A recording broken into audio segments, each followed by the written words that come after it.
सत सत वंदन है अभिनंदन। कब? जब आप अच्छा बोलेंगे, जब आपकी वाणी और व्यवहार अच्छा होगा तो आप जहाँ भी जाएंगे वहीं लोग आपका अभिनंदन करेंगे। आप अच्छा दिखने का प्रयास मत करिए, अच्छा बनने का प्रयास करें तो सब अच्छा हो जाएगा।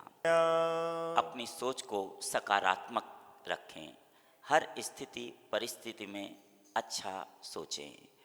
कोई बात नहीं, किसी ने कुछ कह दिया, यदि आपको कोई कुछ कहता तो आप बुरा मान जाते हैं, अरे उसने मेरे को ऐसा क्यों बोल दिया, सोचते कि नहीं सोचते? और कोई आपकी प्रशंसा करता है तो आपको कैसा लगता है?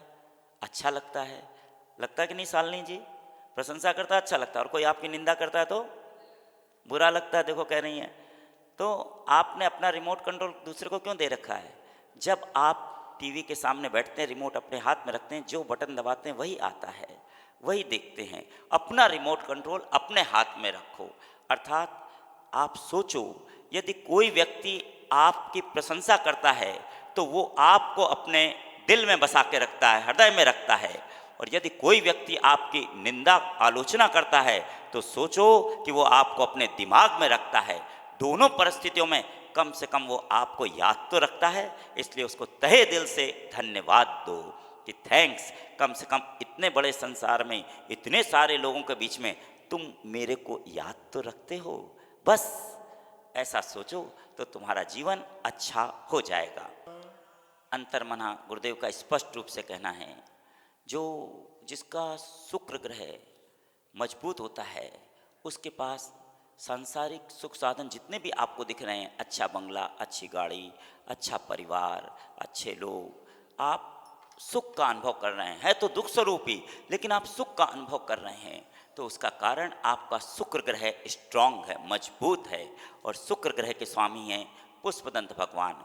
जो भी इनकी आराधना करता है वो मनवांछित फल को प्राप्त कर लेता है। याद रखना, प्रभु आपको वो नहीं देते जो आपको पसंद है, प्रभु आपको वो देते हैं जो आपके लिए हितकारी है। बस इसलिए हमेशा आनंदित रहना, कभी कोसना मत, बल्कि जो तुमको प्राप्त है ये सोचो, जो मुझे मिला है वो पर्याप्त है। प्रभु ने सब कुछ तो दिया। सोचो जरा, जिनके हाथ नहीं हैं, पैर नहीं हैं, वो कैसे अपना काम करते होंगे। तो यहाँ मनसापूर्ण महावीर में आओ और यहाँ पर आकर के देखो, जीवन आशा हॉस्पिटल में आचार्य श्री सौरभ सागर जी महाराज की मंगलमय प्रेरणा से, जो उनके आशीर्वाद से यह हॉस्पिटल चल रहा है, जो डिसेबल पर्सन हैं, जिनके हाथ नहीं हैं, टूट गए हैं, एक्सीडेंट में गंवा बैठे हैं, दुर्घटना में खो बैठे हैं, पैर को खो दिया है, कैसे उठे, कैसे बैठे, कैसे चलें, कैसे जीवन को जिएं, वो यहाँ पर आते हैं। मात्र 20 रुपए में वो यहाँ पर आते हैं और हाथ उनके लग जाते हैं, कृत्रिम अंग लग जाते हैं, और वो आनंद के साथ में आप उनको देख सकते हैं। वो बागवानी कर रहे हैं, अपने काम को व्यवस्थित कर रहे हैं, आराम से चल सकते हैं और आपके साथ कदम से कदम मिला करके पूरा सहयोग कर सकते हैं, अच्छा जीवन जी रहे हैं। इसलिए आप सहयोग करना मत भूलना, जरूर आना और एक बार आ करके देखना कि आखिर जीवन जिए तो कैसे जिए, प्रेरणा लो और जीवन में आगे बढ़ो। हे गुरुवर, जिसके पास बंगला, गाड़ी लाड़ी ये कुछ नहीं है, वो क्या करे? वो पुष्पदंत भगवान की आराधना करे और प्रभु को धन्यवाद दे। प्रभु, तुमने मुझे अच्छा शरीर दिया है, मेरे हाथ पैर सलामत हैं, मेरी आंखें सलामत हैं, मेरे कान सलामत है, मैं अच्छे से, मुझे स्वाद आ रहा है, मुझे सुगंध आ रही है। यदि स्वाद और सुगंध चला जाए तो क्या होगा? लोग कहेंगे कोरोना हो गया, है ना? फिर क्या करेंगे? बहुत मुश्किल काम है। इसलिए प्रभु को धन्यवाद दो, प्रभु मैं पूरी तरह ठीक हूं, और धन्यवाद दे करके अपने जीवन को यापन करो। आपको बता दूं, तरुण सागरम, जिन तरुण सागर जी महाराज ने कड़वे प्रवचन के माध्यम से जन जन को बोध दिया, जन जन के लिए वे आदर्श बन गए। आज भी जब भी कड़वे प्रवचन, चाहे यूट्यूब पे पढ़ो, सुनो, या उनकी बुक उसको पढ़ो, बस व्यक्ति का चिंतन, सोच बदल जाती है। आज भी वो प्रेरणा देते हैं। उसी तरुण सागरम पर जहाँ उनकी समाधि हुई थी, उस समाधि स्थल पर वर्तमान के श्रेष्ठ साधक, यूँ कहें जिन्होंने छोटे छोटे सूत्रों के माध्यम से लोगों को प्रेरणा दी, जीवन में आगे बढ़ने की, साहस दिया, झुकने की कला सिखाई, थोड़ा झुकना आ गया, थोड़ा सहन करना आ गया और थोड़ा सुनना आ गया, ऐसी कला को बताने वाले, ऐसे सूत्रों को देने वाले अंतर्मना आचार्य श्री प्रसन्न सागर जी महाराज के सानिध्य में, उनके ही निर्देशन में 21 से 25 नवंबर तक होने जा रहा है प्रतिष्ठा महोत्सव, भगवान बनने की यात्रा। भगवान कैसे बने, और 28 व 29 नवंबर को प्रथम आचार्य पदारोहण दिवस मनाने का अवसर प्राप्त हो रहा है। क्रांतिकारी संत तरुण सागर जी महाराज की तरुण सागरम में तरुण क्रांति मंच के तत्वावधान में पूरा कार्यक्रम होने जा रहा है। आप आ नहीं सकते, कोई बात नहीं, आप मन से, वचन से, तन से, धन से, जैसे भी हो सके अपना योगदान देना मत भूलना। यदि आप कहते हो कि तरुण सागर जी महाराज के कारण हमें एक नई पहचान मिली, हमारा जीवन अच्छा हुआ है, अंतर्मना के कारण हम आज जो कुछ भी हैं उन्हीं की प्रेरणा से हैं, तो आओ अपना हम जो भी हमारे पास सर्वश्रेष्ठ है योगदान दें और दे करके अपना भी पुण्य बढ़ा सकें। प्रभु की भक्ति करता है, याद रखना, भक्ति करोगे तो सब कुछ प्राप्त कर लोगे। और व्यक्ति को नशा होना भी चाहिए। जीवन में 4 प्रकार के नशे हैं। पहला नशा शराब का नशा है। जो व्यक्ति शराब पीता वो नशा 5 दिन, 10 दिन, 15 दिन, महीने, 6 महीने, साल, 2 साल में उतर जाता है।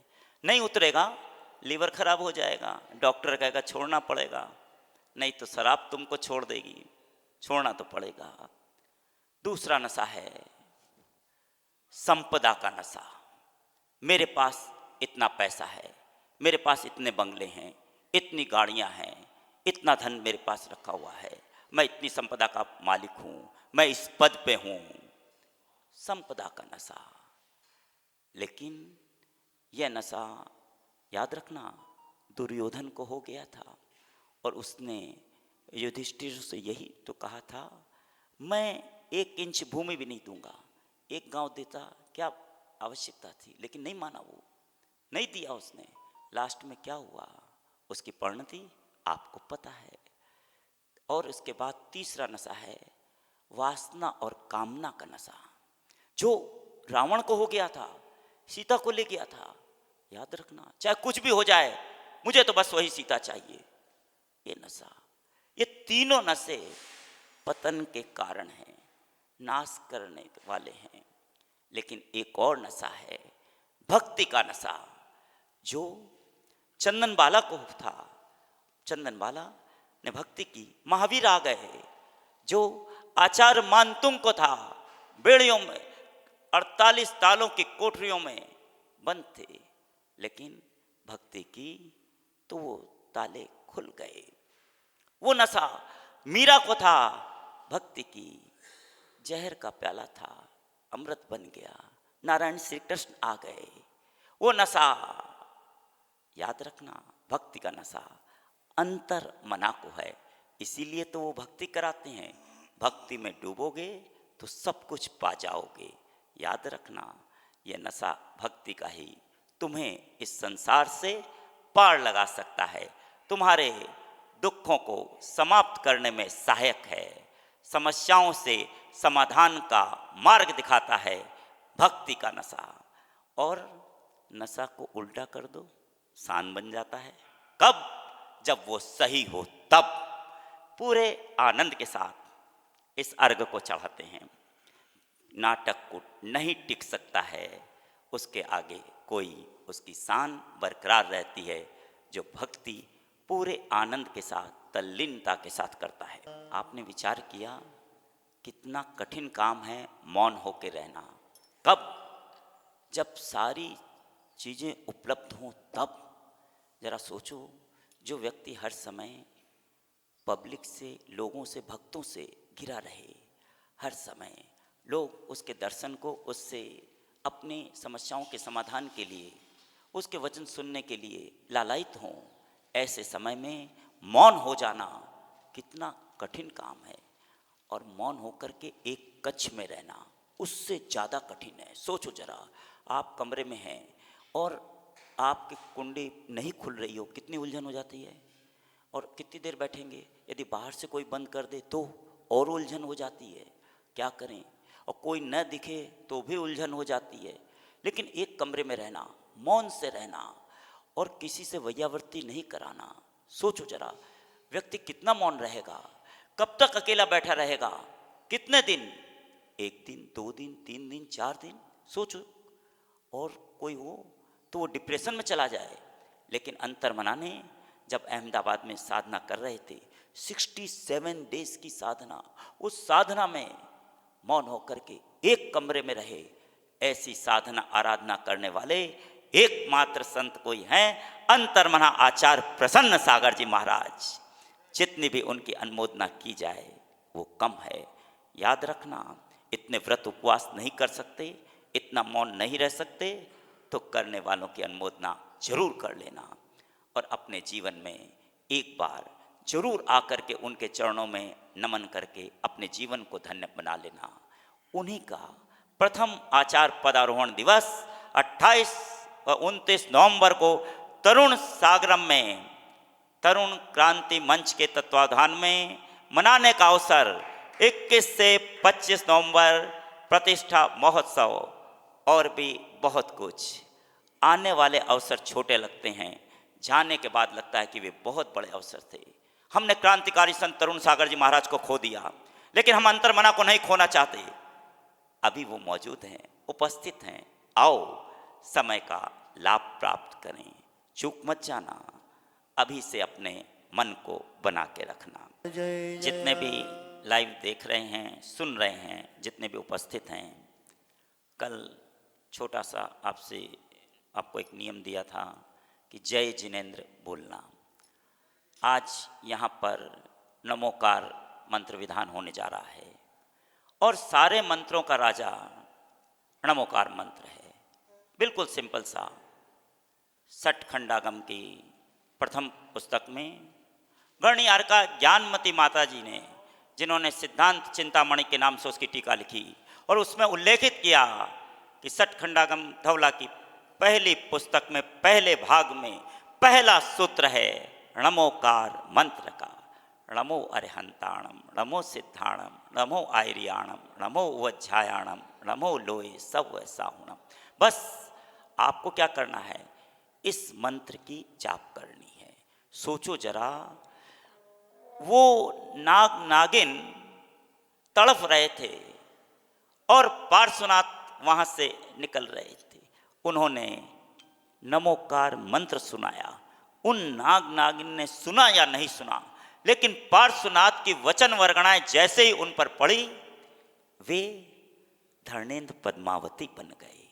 जरा सोचो, जब उनका उद्धार हो सकता है तो नमोकार मंत्र पढ़ने से हम और आप सबका उद्धार क्यों नहीं होगा? जरूर होगा। आपको विश्वास है? माला फेरने से लोग कहते हैं क्या होगा? आपको विश्वास है ना कि जब 108 नंबर डायल करेंगे तो एम्बुलेंस आ जाएगी, निश्चित आ जाएगी इस कोरोना महामारी में, और आ करके आपको हॉस्पिटल में ले जाएगी, ट्रीटमेंट मिल जाएगा और आपका जीवन सुरक्षित हो जाएगा। ये विश्वास है कि नहीं आपको? जब ये विश्वास है तो याद रखो, अंतर्मना का स्पष्ट रूप से कहना है, तुम उस माला पे भी विश्वास रखो जिसमें 108 दाने हैं। उस मंत्र पर भी विश्वास रखो। उस मंत्र पे विश्वास रखोगे और 108 बार जपोगे तो निश्चित रूप से मानना कि प्रभु आए या नहीं आए, लेकिन गुरु का आशीर्वाद तुम्हारे पास आएगा और तुम्हें संकट से निकाल करके सुख में पहुंचा देगा। इसलिए चूक मत जाना। आज नमोकार मंत्र की निश्चित रूप से 5 माला जरूर फेर लेना, क्योंकि 5 प्रकार के पाप हर समय होते रहते हैं, मन से, वचन से, काय से। हम नहीं चाहते हैं, लेकिन फिर भी मन में विचार आ जाता है, किसी के प्रति गलत सोच लेते हैं। हम कहीं नहीं जा रहे हैं, फिर भी हमारे विचारों से पहुंच जाते हैं। हम चोरी करना नहीं चाहते, फिर भी मन में आ जाता है लालच, अरे कमाल हो गया, उस चीज़ को देखते ही मन चल गया। हमारे अधिकार में नहीं है, फिर भी जाने अनजाने में हम चल रहे हैं। पता नहीं कौन सा जीव आ गया, कौन मर गया, कुछ पता नहीं चलता हमको सहज में। लेकिन हमसे पाप निरंतर हो रहे हैं। इन पापों से बचने के लिए इस नमोकार महामंत्र को जरूर जपना, क्योंकि जिसमें 5 पद हैं, 35 अक्षर हैं, 58 मात्राएं हैं, जिसे 18,432 प्रकार से गाया जा सकता है, जो कैसे भी किसी भी अवस्था में पढ़ा जा सकता है। याद रखना, उठते बैठते चलते सोते कोई भी क्रिया करते हुए मन ही मन इस मंत्र को जपा जा सकता है। लेकिन यदि तुम व्यवस्थित होकर के इस मंत्र की जाप करोगे इस नवरात्रि के पर्व में, तो याद रखना अनंत गुना फल दे करके तुमको जाएगी। इसलिए चूकना मत। जो जिसका इष्ट मंत्र हो उसको भी जप लेना, सभी के कार्य सानंद संपन्न होंगे। देखने वाले सुनने वालों को सबको बहुत सारी शुभकामनाएं देते हुए, देखने वाले सुनने वालों को बहुत सारी शुभकामनाएं। Have a nice day. नियम का पालन करें, आनंदित रहें, स्वस्थ रहें, प्रसन्नचित्त रहें। आज का नियम हमने बोल दिया। नमोकार मंत्र की 5 माला आज जरूर फेरना, बस पूरे आनंद के साथ। अभी से लेकर के देर मध्य रात्रि तक जब भी समय मिले जरूर फेरना। Have a nice day.